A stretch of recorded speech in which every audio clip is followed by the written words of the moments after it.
4월 9일 날 갑자기 대사가 났습니다. 5023TV 온 채널이. 정말? 총선 하루 전에 딱 대사가 나더라고. 야, 너무 아니 그것도 1, 2, 3가 다 살아났어요. 너무 속보이잖아 진짜. 그래서 이제 제가 구글 코리아 니네 쫄리냐 하나 올렸었고요. 네. 아마 이걸 때문에 제가 채널이 폭파된 거 아닐까 이렇게 생각을 하고 있었어요. 계속해서 이제 한 달 전에 김어준과 유시민이 이재명 민주당 총선을 망치고 있다. 그러니까 제가 분명히 말씀드리면 저는 이재명 별로 안 좋아합니다.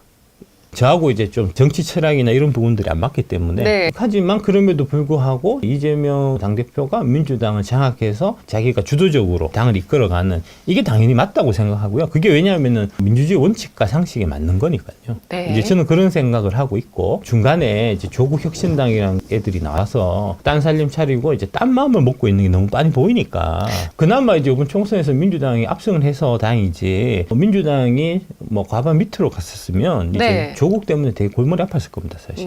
예. 요때 당시에는 민주당이 되게 지지율이나 이런 것들이 안 나오던 때입니다. 실제로 이제 여론조사 결과를 보면은 비례 포함 한 120석 정도 왔다 갔다 하던 이제 그런 시기인데 그럼에도 이때 당시 김어준하고 유시민들이 지금 보수가 가표집되고 있다. 막상 선거일이 되면은 윤석열을 심판할 거다. 이런 이제 희망론 막 하면서 그래서 200석 얘기하고 막 그러던 때예요. 근데 이 사람들이 왜 그럴까? 정말 그렇게 믿고 있어서인가? 그게 아니고 민주당하고 조국혁신당 합쳐서 둘이 합쳐서 200석이 되면 그러면 한 20석 조국 줘도 180석 민주당하고 해서 조국당하고 힘 합쳐갖고 탄핵시키면 되니까 그런 식으로 얘기를 해야 그래야지 표가 비례표가 조국당으로 가니까 그런 거를 숨기기 위해 가지고 이제 그런 얘기를 했다는 거고 그 이유가 이자들이 이제 이중플레이하고 있기 때문이고 차기 대통령으로 이재명을 미는 척하지만 실제 속셈은 조국을 키우려는 킹메이커 놀이를 하고 있는 것이다. 김어준이 이제 원래 낙검수하고 인기 절정일 때 이제 닥치고 정치라는 이제 초대형 베스트셀러를 냈었는데 그게 아마 100만 부 넘게 팔렸어요. 그 맨 마지막 뒷장에 보면 이제 다음 대통령은 문재인이라는 얘기가 있거든요. 네. 예. 그래서 문재인을 사실 찍어갖고 대통령 만든 사람이 김어준이에요. 그전에는 사실 문재인 대통령은 정치인도 아니었고 정치할 생각도 없었고 좀 그런 편이었거든요. 근데 이제 이미지 메이킹해서 이제 만든 사람이 사실 김어준이고, 그 다음에 이재명 당대표가 이제 민주당에서 이제 이재명 리스크 때문에 그게 사실은 민주당 당 내부에서 먼저 나온 거예요. 그때에 이제 이재명을 지켰고, 이재명을 키웠고, 그래서 이재명 당대표까지 만든 게 또 사실 김어준이거든요. 지금은 조국 갖고 킹메이커 놀이를 지금 하고 있는 거다. 그렇게 하기 위해서 작업하고 있는 거다. 이제 그런 얘기를 제가 한 거고요. 김어준만 그런 게 아니고 오마이뉴스라든지 뭐 스픽스라든지 그다음에 MBC도 그렇더라고요. 언론들이 지금 조국을 강하게 빨아주고 있기 때문에 조국 혁신당의 지지율이 가파르게 올라가고 있고, 조국 신당의 부상은 민주당 쪽에서 보면은 세 가지 측면에서 부정적이다는 거. 첫 번째, 다수의 중도층은 조국을 혐오하므로 조국의 부상은 범민주 진영 득표의 마이너스 요인이다. 그러니까 조국이 설치고 마지막에 이제 문재인이 결정타를 쳐갖고 지금 부산에서 한 석밖에 못 먹은 거거든요. 그거 없었으면 진짜 간당간당할 뻔했습니다. 그것도 진짜. 조국 혁신당 어차피 당연히 국민의힘 의석을 뺏어오는 게 아니고 이제 민주비례연합의 의석을 뺏어오는 거니까 민주당 의석을 줄어들게 만드는 거고, 그래서 이제 이재명 대표가 우군보다는 아군이다. 근데 몰빵 막 들고 다니고 막 그랬던 거고, 총선 이후에 이재명 당대표 관련 재판이 재개될 거고, 만약에 이재명 당대표가 뭐 구속이 된다든지 하는 일들이 생기게 되면은 이제 민주당의 당권을 먹기 위해서 막 이렇게 원심력이 일어날 텐데, 그때 조국 쪽으로 이제 새가 몰리게 만드는, 그걸 통해서 문재인 대통령이 친문 세력이나 이런 쪽에서 다시 한번 또 한 자리 차지하려고 하는 그런 속셈이 있는 거다 하는 이제 그런 얘기를 한 거고요. 정치는 원래 양두구육의 성격을 알 수밖에 없다. 나는 나와는 정치 성향이 다른 동료 시민들이더라도 그들의 한 표가 어떤 결과를 가져올지에 대해서는 알리는 것이 필요하다고 생각했고, 또한 이재명을 내걸고 조국을 파는 이런 사기적인 정치 행위는 제대로 알려져야 마땅하다고 생각하기 때문이다라고 이제 이거를 쓴 이유를 밝혔고요. 내가 배터리 아저씨로 활약하게 된 계기는 친중 매국노와 결탁된 여의도 카르텔이 우리 동료 시민들을 자꾸 속인 거잖아요. 속이는 것을 참을 수 없었기 때문이다. 울공이산 TV를 통해서 정치적 발언한 이유 또한 마찬가지. 특권과 반칙 세력들이 우리 동료 시민들에게 사기치는 행위를 고발할 것이고, 이를 통해 여러분들이 사기에 쉽게 넘어가지 않는 깨어있는 시민으로 거듭날 수 있게끔 하는 것이 내게 주어진 천명이라고 나는 생각한다. 그래서 이제 이런 얘기를 한 거고요. 이런 얘기 때문에 아마 구글 코리아하고 연결되어 있는 조국 혁신당 쪽에서 손을 써서 파괴시킨 거 아니냐. 그러다가 이제 제가 뉴데일리 TV 가서 이제 자꾸 이런 문제 제기하고 하니 이제 총선 끝나고 나서 세무조사나 뭐 이런 거 좀 이제 겁내해서 다시 이제 좀 급하게 살린 거 아니냐. 이제 저는 그렇게 보고 있습니다. 네. 이 책은 이제 그 강준만 교수가 쓴 이제 정치무당 김어준이라는 책이거든요. 제가 사실 최근에 좀 이거 읽고 있는데 여러분도 한번 읽어보시면 좀 괜찮은 내용들입니다. 제가 기본적으로 생각하는 거는 지금 이제 우리 지금 정치에 이제 증오와 혐오의 정치가 만연하고 있는데 그 가장 좀 핵심적인 근본적인 원인이 김어준이라고 생각해요. 근데 이 증오와 혐오가 그리고 이렇게 양쪽으로 나뉘어지는 것이 예. 우리나라만 그런 게 아니라 좀 전 세계적인 현상 아니냐. 예. 이런 얘기도 있거든요. 맞습니다. 예. 예. 네. 문제의 가장 좀 핵심적인 요인은 이제 SNS로 보는 것 같아요. 이제 정치 쪽 학자분들이 네. 그러니까 SNS나 그다음에 이제 각종 커뮤니티나 이런 것들이 자기 성향하고 같은 사람들끼리 뭉치는 이런 작용을 하기 때문에 그 안에서는 자기들만의 세상. 네. 그러니까 알고리즘의 예. 그런 어떤 마법으로 인한 그렇습니다. 편향이 예, 예, 예. 결국에 서로를 향한 예, 적대나 증오, 분열? 예, 예, 네. 예. 자기들 얘기만 듣는 거죠. 이번 총선 때 보면은 한동훈이 마지막에 네. 이제 계획했었던 게 양문석, 김준혁 이런 이제 막말이나 뭐 이런 거잖아요. 그런 걸로 해서 얘기를 하면은 사람들이 이제 민주당 저 더러운 애들 안 찍고 국민의힘 찍겠지 이렇게 지금 한 거잖아요. 네. 근데 선거 결과가 어땠습니까? 둘 다 그냥 당선됐잖아요. 그런 거 해봐야 아무 소용 없다니까요. 그럼 뭘 해야 되는 거죠? 윤석열 대통령의 위대한 업적을 알려야죠. 위대한 정책을 이렇게 해왔고 지난 문재인 정부 때 망가졌던 우리 대한민국 경제나 뭐 정치나 이런 것들을 되살리기 위해서 지난 2년 동안 엄청나게 노력했고 그 결과 이만큼의 성과가 있었고 이런 성과가 지속되기 위해서 국민의힘에 표를 실어 주십시오. 그런 식으로 이제 마케팅 해야 되는데 그 자꾸 그 뭐 이제 2조 심판해 갖고 이재명 조국을 심판하자. 여러분들이 한 표 주셔갖고 이재명 조국을 심판하자. 이런 식으로 마케팅을 하니 그게 먹히겠냐고요, 그게. 복수와 증오 이런 것에 대한 크기를 비교를 하자면 예. 사실 여당보다도 야당이 좀 더 크다 이렇게 봐야 되는 건가요? 왜냐하면 조국 대표가 그런 예. 이제 복수, 특검 이런 것들로 가지고 나와서 예. 그게 이제 많은 분들한테 어필이 됐던 거잖아요. 그렇죠. 네. 그러니까 이제 이재명 당대표 지난 선거에 찍으신 분들이 이제 0.7% 차이로 아깝게 진 거잖아요. 네. 그러니까 지키고 싶은 거죠. 지키고 싶은데 자꾸 심판하라 그러니까 더 짜증나서 더 지키러 나오는 거죠. 결국은 총선은 사실은 이제 뭐 중도표도 중요하지만 그보다 더 중요한 거는 총선은 대선만큼 표가 안 나오기 때문에 투표율 자체가 대선에 비해서는 떨어지기 때문에 얼마나 우리 쪽을 좀 결집시키냐 하는데 또 상당한 좀 중요성이 있거든요. 네. 근데 이제 그 측면에서 국민의힘이 잘못한 거예요. 한동훈 비대위원장의 전략이 그런 부분에서 틀린 겁니다. 명백히. 네. 예, 그건 뭐 선거 결과로 이렇게 나온 거니까. 네. 이준석을 몰아낸 것도 문제였습니다. 아무래도 이제 20대 남성들이 네. 지지를 좀 떨어뜨린 이제 좀 그런 영향이 있죠. 근데 뭐 그거는 이준석이 자꾸 내부에서 자꾸 총질하니까 윤석열 대통령한테 뭐 쫓아낼 수밖에 없었던 그런 상황이고요. 그건 어쩔 수 없었던 것 같습니다. 그다음에 여기 보시면 그때 이제 보도가 됐었던 게 김어준이 차렷 절하자 민주 여자 후보 세 명이 넙죽 큰절을 했다. 그러니까 이 정도로 지금 민주당 내에서 엄청난 파워를 지금 갖고 있는 게 좀 김어준이거든요. 아, 이게 딱 총선 전에 총선 있었던 전에 예. 기사네요. 예. 국민의힘 지지하시는 분들 입장에서 보면 뭐 저런 게 다 있냐, 되게 혐오감을 불러일으키는데 네. 민주당 쪽에서는 뭐 아무도 그렇게 생각 안 난다는 거죠. 네.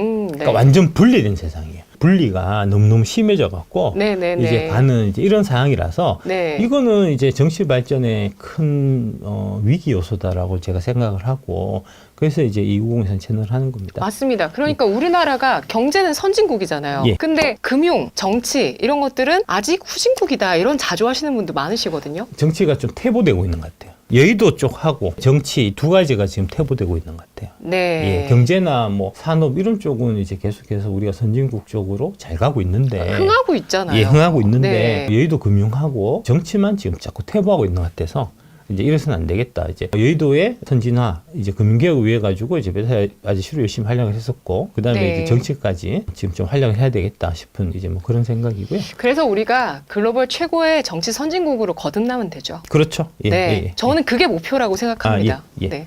이게 이제 최근에 화제가 됐었던 제명인의 마을이라는 카페가 있어요. 네이버 예. 카페가 이게 이제 22만 명이거든요. 그러니까 되게 큰 거예요. 한동훈에 비해 갖고 그 이재명 당대표의 인기라든지 충성도 이거는 비교가 안 됩니다, 사실.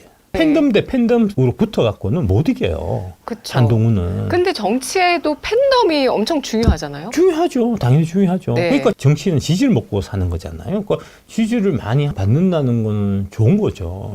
근데 이제 이런 것들은 항상 채널A나 TV조선이나 MBC나 뭐 이런 쪽에서 되게 안 좋게 얘기하는 팬덤 정치 이러면서 되게 안 좋게 얘기하거든요. 그거는 노무현 대통령 때도 그랬고 문재인 대통령 때도 그랬고 지금 이재명 당대표도 마찬가지인데 그 왜 그러냐면 그렇게 해서 이제 팬덤들이 이렇게 막 형성돼서 하면 그러면 원래 중간에 그 언론이나 이런 애들이 중간에서 이제 작업치고 협작질하고 하면서 이제 자기들이 이득을 먹는 구조인데 그 자기들이 이득을 뺏겨버리니까 우리가 정치인들을 컨트롤해야 되는데 이제 이런 식으로 이제 직거래를 해버리면 자기들이 이제 설 자리가 사라지니까 이런 형태로 이제 팬덤을 구성하는 정치인들은 되게 좀 경계하고 좀 까는 입장이거든요. 채널A라든지 이런 데서는 되게 자주 출연시켜요. 대표적으로 이제 지금 민주당에 있다가 국민의힘관 이상민 의원이나 요번에 공천 못 받은 박용진 의원이나 그런 분들이 대표적으로 그런 분들이거든요. 이제 네. 이쪽에서는 유승민이나 이준석이나 이런 사람들이 그런 사람들이거든요. 그러니까 그런 애들 빨리빨리 쳐내야 돼요. 제명인의 마을이 이제 22만 카페인데 여기서 좀 문제가 있었습니다. 비서관님 제명인의 마을 관련하여 제보하고 싶은 건이 있어서 연락드립니다. 현 젠마을 운영자 더미는 조국 추종자로서 휘하 스탭들이 조국 혁신당을 옹호하는 행위를 저질러도 그저 비호하기에 바쁩니다. 심지어 카페 스탭 이채 양명주가 대표님을 가리켜서 찌시라는 멸칭을 사용했는데도 이에 대한 징계는 7일 활동 정지에 그쳤습니다. 반면 해당 스탭 초를 포함한 카페 운영 전반에 대해 항의한 일반 회원들의 글은 모두 캐비넷이라 부르는 공간에 가둬 있는 중입니다. 젠마을은 지지자들을 규합하는 장으로서의 기능을 상실했습니다. 이대로 방치하면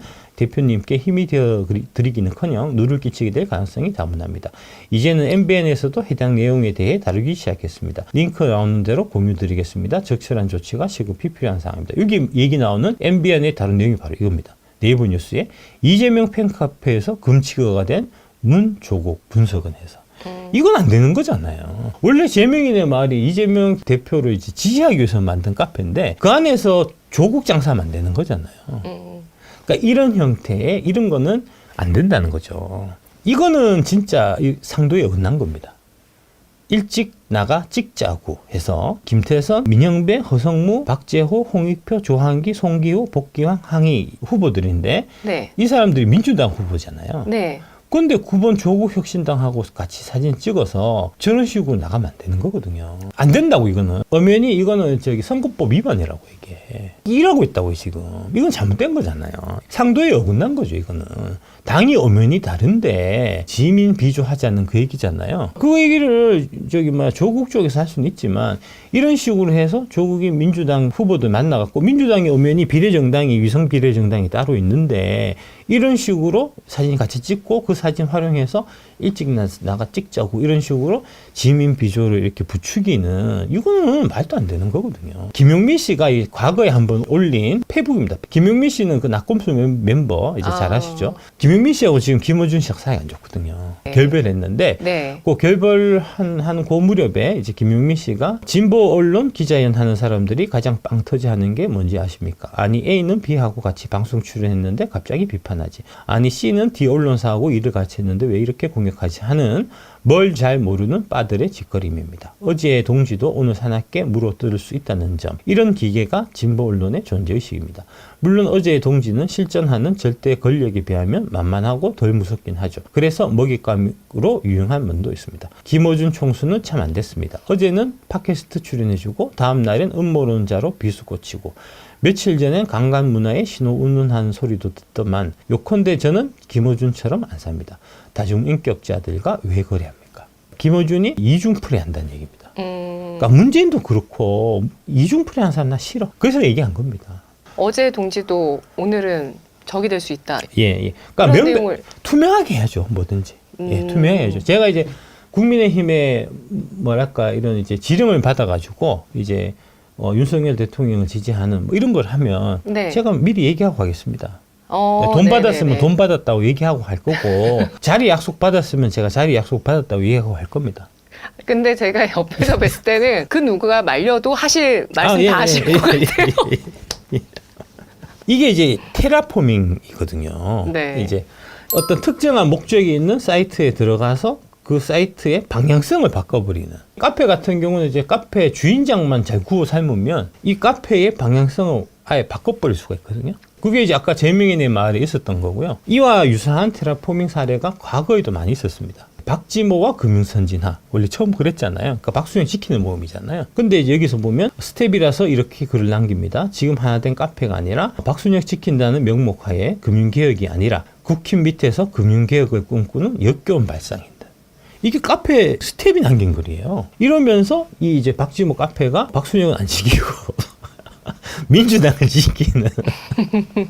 그러려면 좋은데 이름 빼라. 박지모는 이름 빼라. 네. 라고 이제 제가 얘기했던 거고요. 옛날에 오늘의 유머라고 이제 사이트가 있었어요. 이제 원래는 이제 유머 쪽 사이트고요. 근데 이제 거기에 정치적인 내용을 이제 다루는 이제 그런 그 안에 이제 있었는데 그 오늘의 유머 정치 사이트가 사실은 이제 민주당 지지자 쪽에서 되게 좀 큰 사이트였는데 이재명 당대표 초반에 이제 이재명 리스크 얘기 나올 때 반 이재명파하고 이재명파하고 많이 갈렸어요. 그래서 이제 민주당 지지하는 사이트들 중에서도 루리앱이라는 사이트하고 오늘의 유머 오유 사이트는 반 이재명 쪽 카메라 하는 사이트 있거든요. 하여튼 뭐 그런 사이트가 있는데 네. 이제 몇 개는 또 이제 친 이재명파 쪽 김어준을 되게 좀 좋아하는 그런 쪽 사이트들 김어준 영향력 있는 사이트들이 이제 친 이재명파였거든요. 오늘의 유머는 처음에는 막 싸우다가 결국은 반 이재명파가 오늘의 유머의 대세가 된 거예요. 그랬는데 그 오늘의 유머의 그 주인장이 포섭돼 갖고 이재명파 쪽으로 넘어갑니다.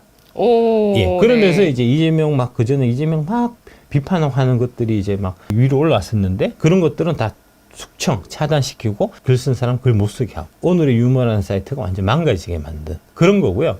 그 얘기가 2018년 10월 12일 그러다가 김어준을 까고 자적패들 까고 자적패들 돈 문제를 까기 시작한 시점부터 관리자 차단이 증가한다. 그리고 그런 운영자를 비판하는 사람을 차단하고 그러다가 지금은 아예 대부분 관리자 차단으로 줄줄이 차단된 것이다.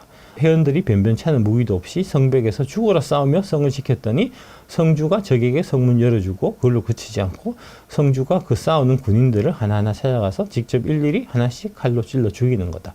이건 내성이고 나발이고 그냥 찔려 죽는 것 말고는 답이 없다. 관리자 차단당하면 아무런 권한이 없어서 왜 차단됐는지 물어보지도 못하고 관리자는 차단 사유도 안 밝힌다. 회원들이 운영 게시판에 아무리 물어도 대꾸도 없다. 일부 회원이 운영자 연락처 정말 어렵게 찾아서 통화했지만 통화 내용은 절망적이다. 오늘의 유머라는 사이트가 옛날에는 되게 활발한 카페였는데 지금은 이제 흐지부지 된 거고요. 네. 같은 게 서프라이즈도 똑같이 있었습니다. 네. 예. 서프라이즈가 이제 서영석 그 기자가 이제 원래 운영하는 사이트였는데 이명박 정권 들어서고 은근슬쩍 넘겨버렸어요. 팔았어요.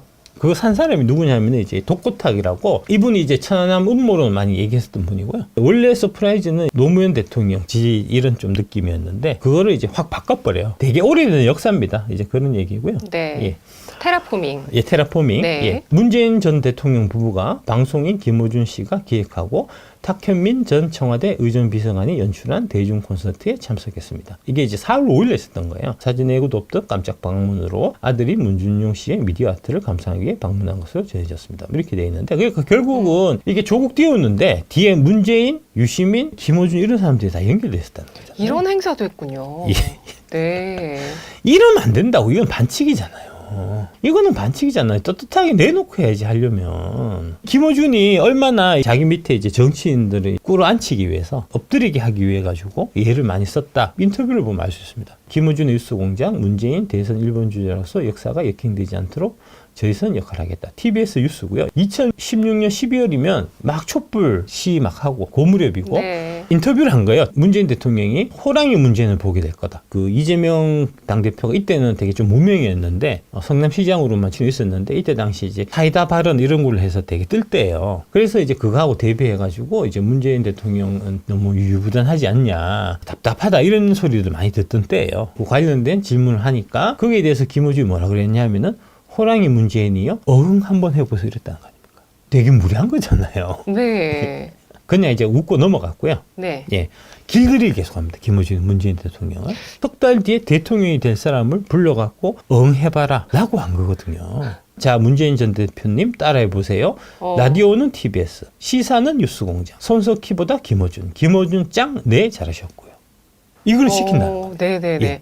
어흥을 안 하시니까 예. 딴 걸 시키셨네요. 예. 네. 손석희 앵커 방송에 가서는 버벅거리고 저한테 와서 이렇게 잘하시면은 제가 굉장히 안 날카로운 사람이 되거든요. 자존심 상합니다. 다시 한번 해보세요. 김어준 짱 해서 문재인 대통령이 김어준 짱 이렇게 했다는 거 아닙니까? 이런 식으로 길들이니까 아까 여성 국회의원 그 3명이 절하니까 절한다는 거 아닙니까? 아, 그건 놀라운데요. 예, 근데 또 기사가 있었는데 저는 못 봤네요. 예, 예, 네. 예. 그런다는 건 아닙니까, 지금. 예. 견제해야 돼요. 민주주의는 기본적으로 견제와 균형이잖아요. 이런 식으로 한 명이 뭔가를 좌지우지하게 되면 이게 독재의 씨앗이 되기 때문에 견제해야 됩니다. 그래서 이번 선거 결과도 정말 우리나라는 민주주의 국가다 이렇게 생각하시는 분도 계세요. 아, 예. 네. 그럴 수 있죠. 네, 네. 예, 그럼요. 민주주의죠. 뭐 정상적으로 다 이제 투표해갖고 된 거니까 이제 그건 받아들여야죠. 네. 마음에 안 들어도. 뉴스토마토 22년 6월 13일 기사 보면은 서울시장 선거할 때 김어준이 생태탕, 오세훈 서울시장 떨어뜨리기 위해서 이제 음모론 만들어갖고 전혀 이제 검증되지 않은 얘기 막 만들어갖고 했던 그거 얘기하는 거예요. 전 교수는 당 지지자들의 정치적 관심을 사회적 중요성도 없는 사소한 일로 돌려봤자 생태탕 꼴만 난다. 민주당 최고 브레인이 김어준이니 당이 저 모양 저 꼴이다. 김어준이 당을 망쳐놨다고 지적했다. 이게 되게 큰 문제예요, 지금. 아직도 TV조선이라든지 이제 보수 유튜버나 뭐 이런 쪽에서 김어준은 그냥 뭐 잡놈이지라고 하찮게 생각하거든요. 그 하찮게 생각하는 것 때문에 요금총선이 겁니다. 소위 저쪽에서 이제 극우 유튜브라고 부르는 이제 펜앤드마이크라는 이제 이 유튜브 채널이 있는데 이게 무려 1년 2개월 동안 수익 창출을 할 수 없게 구글 코리아가 막아놨던 거예요. 근데 이게 제 채널이 열렸던 그날 풀렸습니다. 공교롭게도. 펜앤드마이크 TV에 대한 유튜브의 수익 제한 제재 조치가 해제됐음을 알려드립니다. 유튜브는 9일 펜앤드마이크 TV가 수익 창출 행위를 할 수 있다고 통보해 왔습니다. 지난해 2월부터 온갖 수익이 막혀서 그게 벌써 1년 2개월이나 됐고 유튜브 방송을 해도 수십만 명이 시청을 해도 이런 한 장 수익을 얻지 못하는 상황이었다. 그래도 저희는 꿋꿋하게 방송에 투자했고 좋은 패널을 모시기 위해서 최선을 다했다. 수익 창출 허가를 받기 위해서 1만 2천 개의 영상을 삭제하는 뼈를 깎는 과정도 있었습니다. 했고 모두가 숨죽이던 시절 펜앤드마이크는 앞장서 싸웠습니다. 펜에는 자유민주주의를 지키는 체제수의 선봉이 되겠습니다. 이렇게 됐다는 거죠. 근데 네. 이제 이 펜앤드마이크가 저한테 되게 우호적인 이제 방송이냐? 아닙니다. 아, 예. 저 되게 세게 공격했던데. 펜앤드마이크 급등주 에코프로 찍었던 핀플루언서 금융감독원은 약탈적 범죄 혐의로 조사해서 배터리 아저씨로 불리는 박순혁 씨가 조사 대상자인지는 알려지지 않아. 금융계에서는 박 씨가 포함될 것으로 추정하고 있다. 팬덤 형성한 일부 유명 인플루언서들이 범죄 행위가 드러나는 중 하면서 이거 이제 저를 저격한 그런 기사거든요. 네. 나를 공격한 그런 거지만 그럼에도 불구하고 부당하게 이제 이 언론의 자유를 그동안 이제 박탈당하고 있었던 거니까요. 사실은 네. 뭐 방송을 할 수 있지만 수익 창출이 하나도 안 되면 네. 그거 뭐 진짜 밑빠진 독이 불붙기잖아요. 12월 27일 날 압수수색 나오고 며칠 지나서입니다. 여기에 SBS 뉴스에 대대적으로 보도됐어요. 조인성, 송혜교 영상 보고 투자했는데 실체는 해서 조인성하고 송혜교가 이제 박순혁 작가님하고 우리가 힘을 합쳐가지고 여기다 돈을 보내시면 조인성 송혜교가요? 예.